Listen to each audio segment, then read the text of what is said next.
जंगल के सभी पक्षी बहुत खुश थे क्योंकि सर्दी का मौसम आने वाला था। सर्दी के मौसम आने से पहले अच्छाई के पेड़ सभी पक्षियों को तोहफा देता था। वह पक्षियों की कोई एक इच्छा पूरी करता था। कालू कौवा और रानी कौवी भी अपने लिए अच्छाई के पेड़ से तोहफा लेने जाते हैं। रास्ते में उन्हें बंटी कबूतर दिखाई देता है। वे बंटी कबूतर से अच्छाई के पेड़ का रास्ता पूछने लगते हैं।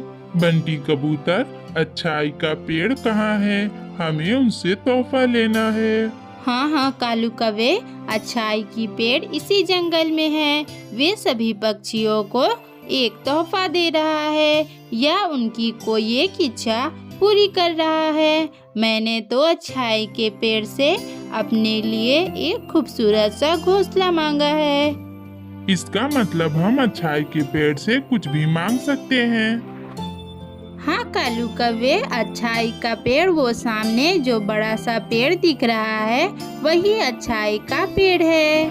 फिर कालू कौवा और रानी कौवी अच्छाई के पेड़ के पास चले जाते हैं और वे अच्छाई के पेड़ से अपना तोहफा मांगने लगते हैं। बताओ पक्षियों, तुम्हें मुझसे क्या तोहफा चाहिए? अच्छाई के पेड़ जी, मुझे आपसे सोने का हार चाहिए। मुझे सोने का हार पहनने का बचपन से शौक है, इसलिए मुझे सोने का हार दे दीजिए। हाँ अच्छाई के पेड़ जी, मुझे आपसे बहुत सारा भोजन चाहिए क्योंकि मुझे रोज रोज भोजन के लिए जंगल में घूमना पड़ता है। मुझे इधर उधर भटकना बिल्कुल अच्छा नहीं लगता। आप मुझे बहुत सारा भोजन दे दीजिए ताकि मैं कई महीनों तक बैठकर खा सकूं।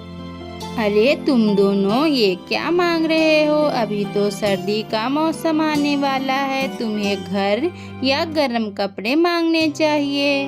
नहीं अच्छाई के पेड़ जी, अभी तो सर्दी आने में थोड़ा समय है, तब तक हम कुछ न कुछ तो देख ही लेंगे।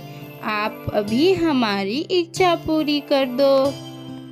अच्छाई का पेड़ कालू कौवे और रानी कौवी की उनके इच्छा अनुसार तोहफा दे देता है। वे अपना तोहफा लेकर अपने घर लौट आते हैं। रानी कौवी सोने का हार देखकर बहुत ज्यादा खुश होती है और वे अपने गले में पहनकर उसे सभी पक्षियों को दिखाते चलती।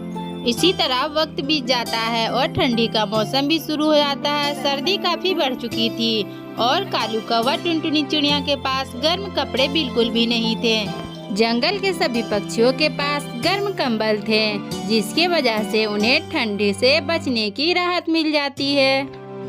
लेकिन कालू कौवा और रानी कौवी अपनी लालच की वजह से गर्म कंबल नहीं लेते और ना ही वे ठंड के बारे में सोचते हैं, जिसके वजह से उन्हें ठंड में ठिठुरना पड़ता है। अरे कालू जी, बहुत ज़्यादा ठंड लग रही है। सर्दी तो बढ़ती ही जा रही है। हमने ठंड से बचने का कोई जुगाड़ ही नहीं किया। अब हम कैसे इस ठंड में रहेंगे? कुछ करो कालू जी, मुझे बहुत ठंड लग रहा। किसी तरह गर्म कपड़ों का इंतजाम करो। मगर रानी कौवी, मैं इस ठंड में कहाँ जाऊँ, कहाँ से इंतजाम करूँ? अगर उस दिन हमने लालच नहीं की होती तो आज हमारे पास भी उन्हीं कपड़े होते और हम इस तरह ठंड में ठिठुर नहीं होते। अब तो हमारी मदद भी कोई नहीं करेगा। हमें अब इसी तरह ठंड में ठिठुर कर रहना पड़ेगा।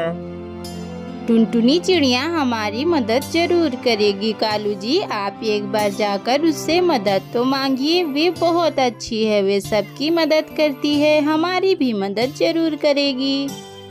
ठीक है, मैं अभी टुनटुनी चिड़िया के पास जाता हूँ और उससे मदद मांगता हूँ।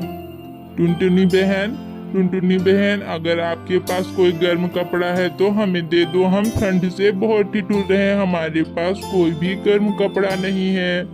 कालू भाई, ये बात तो आप लोगों को उस वक्त सोचनी चाहिए जब आप लोग अपने लालच की वजह से गर्म कपड़े नहीं ले पाए थे।